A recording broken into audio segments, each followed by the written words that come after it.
26 is where Pro Football Focus, Brock. We're coming back to your favorite thing here. Pro Football Focus sees Sam Darnold as the 26th best quarterback in the NFL. 26. 26? Tier 5 with Russell Wilson and Justin Fields. Tier 5. Tier 5 they list as veterans capable of solid play, but could quickly be replaced. Russell Wilson, Justin Fields, Sam Darnold. They write, big question for Darnold and the Seahawks is which version of the quarterback shows up in 2025. Will it be the one we saw from 18 to 23 when his highest graded season was just a 66 as he struggled with decision-making and offensive consistency? Or will it be the quarterback who earned an 85.8 grade over the first 17 weeks of the 24 season and helped lead the Vikings to 14 wins? His late season regression and playoff struggles were concerning, and he'll be working with a less talented supporting cast in Seattle. So they think that Sam Darnold is the 26th, that was a good job, Mike, 26th, thank you, Seth Smith, best quarterback in football. By contrast, Brock, they have Geno Smith in tier 3, along with Jared Goff and Brock Purdy? Yes. Geno Smith, Jared Goff, Brock Purdy, tier 3, solid starters who have flashed high-end play. Number 10, Geno Smith. Wow. Few would have pegged Smith to grade as the 6th best passer in the NFL over the past 2 seasons, but here we are. In fact, his 85.8 passing grade in that span is just 0.2 points shy of Patrick Mahomes. After being traded for a third-round pick this offseason, Smith should enjoy an improved offensive line, but a downgrade in receiving weapons. He protects the football and has a knack for generating big-time throws. He protects the football? Yeah, I don't know if I see that. That's not what I watched, but okay. Yeah. So there you go, Brock. What do you make of Sam Darnold, number 26, Geno Smith, number 10? The number one thing I make of it is that's why all of these national predictions and projections are not very high in the Seahawks. That's 100% right. Salk, that's, as the kids say, that's a hundo. I think I dropped that on Madden yesterday. We had a 2-hour taping yesterday. And actually, the scriptwriter put that in for me. That's a hundo. And I was like, ooh, I don't know if I can do this. Yeah, I don't know if I can say that. I don't know if I can pull this off. But I don't think you can. Tried. No. Well, and Kate liked it. I was like, well, you could be honest. You're honest with me. What do you think? She's like, no, I think you nailed it. Mm-hmm. Like, no, I'm guessing you Think didn't. so yeah, I don't think so. But that's exactly where my mind goes. That is an exact reason why when you look at all these lists and when you look at, most importantly, Vegas, those guys and gals that are out there that got to set those over-unders and got to build their building, Salk, and got to pay their electricity bills, they don't just look at perception. They try to dig in and really study. And PFF would be a part of that because PFF is not Pro Football Talk. It's Pro Football Focus. And guys who have played the game and try to really dial it down and study and do their best to judge. And that's why I think the national pundits have the Seahawks where they do. Now, I don't remember ever Geno getting this kind of credit. No. I don't think there was a list we've ever looked at the last 2+ years. Never. Or frankly, I think at times he played even better than he did a year ago because last year it was the red zone interceptions and decisions that really crippled some of those games and wins and losses and momentum and all of it. I mean, we were arguing that Geno was a top 10 or near that. Certainly I was from a statistics standpoint, and he was never touching this. He was always 16, 17, but he's not here 18, anymore, so 19. now he's number 10. But now he's with Pete, and now he was traded for, and, Sort of. I mean, like, they gave up a third-round pick. They didn't spend all that much money on him, right? I mean, like, I don't know. It is a bit of a surprise. I read that, and I don't know that I think either of those make a tremendous amount of sense. It's not that I disagree with either of those rankings necessarily in a vacuum. It's the two of them together. Like, if you're not high on one, I think it would be hard to be too high on the other. To me, they're in the same realm. Like, is one tier 3 and one tier 5? No, they're probably both tier 4, to be perfectly honest with you. But, like, it would be hard for me to look at it and be like, Geno Smith? Oh, yeah. Yeah, that team's going somewhere. Oh, Sam Darnold? No, forget about it. Right. I feel like you kind of have to feel similarly about both, which is, Yeah, we'll see. Like both have some ability, both have some upside, both have some arm strength and accurate. Like they both have a lot of things going for them, but neither's really done much. Has either of them won a playoff game ever? No. No, they have not.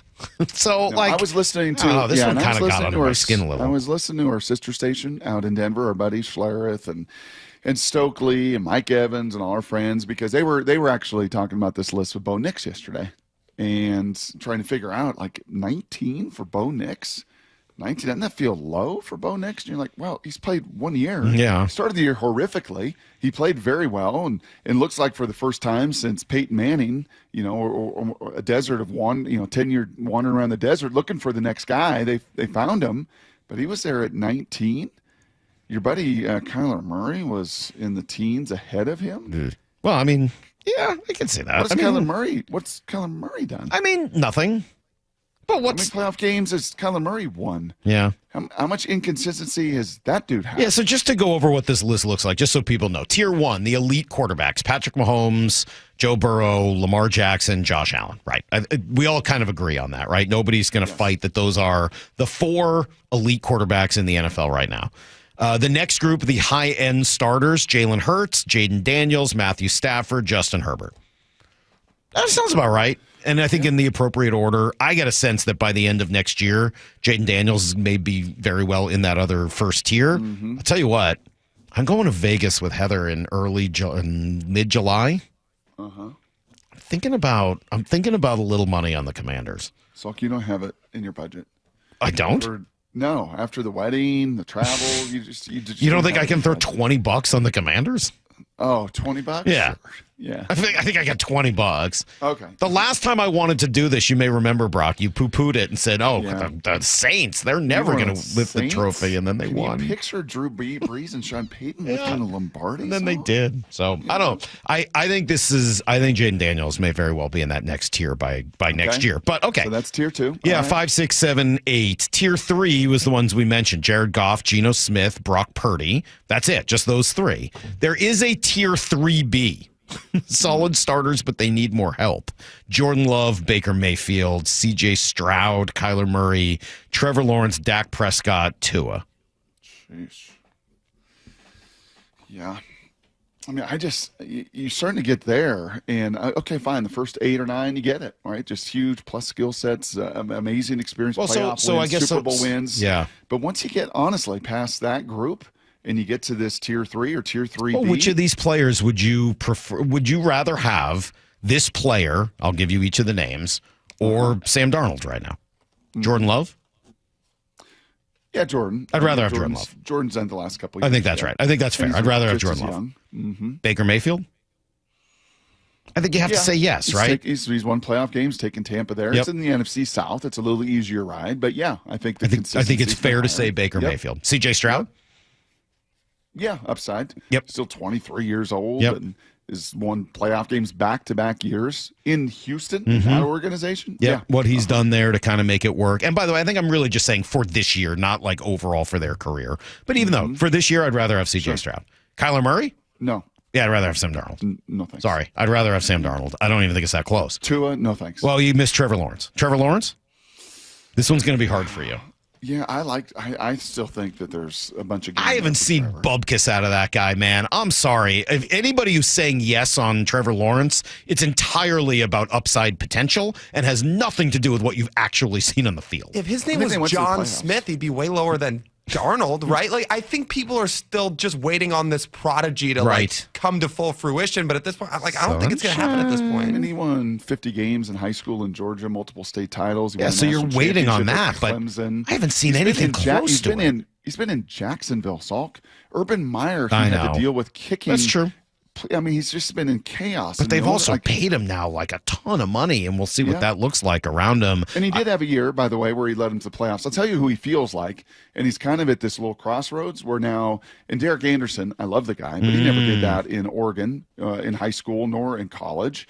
But he had a year in Cleveland where he took him to the playoffs. Right, he's a big, strong guy. He could throw it all over the yard. There's some Derek Anderson. You know, the other kid was the one in Tampa, Josh Freeman. Like he took the Tampa to the playoffs and had a year, and he's a big, strong. Like each of them had that flash. Trevor had that flash where he did lead them to the playoffs. Now neither of those guys were number one overall picks who were expected to be incredible, but. Yeah, I'm kind of with you. Look, maybe this one would be kind of a wash to me. I guess if pressed, I guess I would still say Trevor Lawrence because of that, reputation. But I don't know that it's actually there. Dak Prescott? Oh, at this stage? It's hard for me because I really like Dak. So the pelvis and deep core issues for 1 year led to that hamstring just for this year off of the bone. Just for this year. Who would you rather have? Yeah, Dak Prescott. It's still probably Dak, right? He feels like Sam in the sense that he's just a great dude. Okay. And once again, in the big D of dysfunction down there. I should probably be asking you whether you'd rather have Bo Nix than any of these guys, too. But I haven't heard anyone who, for at least this year, I would rather have Bo Nix. Tua? No. Not just too injury prone, man. Just one hit away from being lost for the season, his career over. Doesn't scramble, is not a great dual threat, is really good fit in their little RPO system. Super accurate guy, but limited. Not as big, not as strong, not as fast, not as athletic, not as strong an arm, and injury prone. So no. So here are the next grouping of people that by the way, a bunch of those names you just referenced. Yeah. And this, has got to be, I would think, involved in the conversation somehow, whether short-term or long-term. You have committed $55 million, $58 million, $60 million for Dak Prescott, $52 million for Tua. That is certainly part of it, but that's not what they're ranking. They're just ranking the actual. Correct. Right. So the next one, this is maybe the most interesting group here. And all of these players they have ranked, because now we're on to 19. With a higher grade or higher ranking than Sam Darnold. Young players with a wide range of potential outcomes. Tier 4. Bo Nix? Would you rather have Bo Nix or Sam Darnold this year? I think Sam Darnold. Okay. Bryce Young? Sam Darnold. J.J. McCarthy? Sam Darnold. Well, obviously the Vikings did not make that choice. He's not played it down. Drake May? And they invested Salk a top 10 pick. So, Drake May? Yeah. Yeah, I kind of like Drake's game, but it's just Michael Penix, Caleb Williams, and Cam Ward. Cam Ward? That one's a bit surprising to me. But all of the others, look at that. And then finally you get to Darnold, Russell Wilson, and Justin Fields. I don't really have him at the Russell Wilson, Justin Fields level. That feels a little low considering what the Seahawks gave him and kind of how they feel about him. But there aren't, to be fair to Pro Football Focus, there aren't that many guys on that list that I'm like, oh, yeah, no, they got this wrong. Sam Darnold needs to be well ahead of them. To be fair to Sam Darnold, you know what this exercise has shown me? Yeah. That I don't know if there is another player on this list that could elevate himself, like in a golf round. When you shoot in that first round, as Spieth did at the PGA, a 5 over, which has been kind of Sam's first 5 years of his career, just out of it. And then all of a sudden he puts together a round where you're like, he really just escalated and shot straight up that score, that leaderboard. He's got an opportunity to do that. He plays like he did last year, Salk, over those 14, 15 games.